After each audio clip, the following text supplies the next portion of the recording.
কি ছিলে আমার বলো না তুমি, আছি তো আগেরই মতো।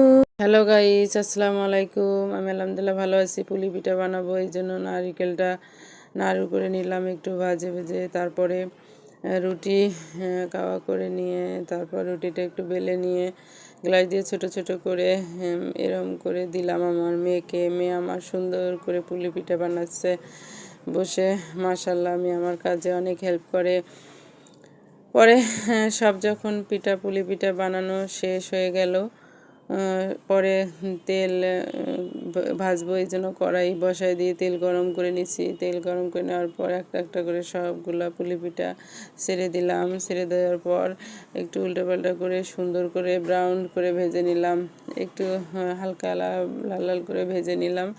নিয়ে ফাইনালি আমার পুলি পিঠা বানা শেষ। যদি ভালো লাগে লাইক কমেন্ট শেয়ার করবেন, আমার জন্য দোয়া করবেন। আল্লাহ হাফেজ, আসসালামু আলাইকুম।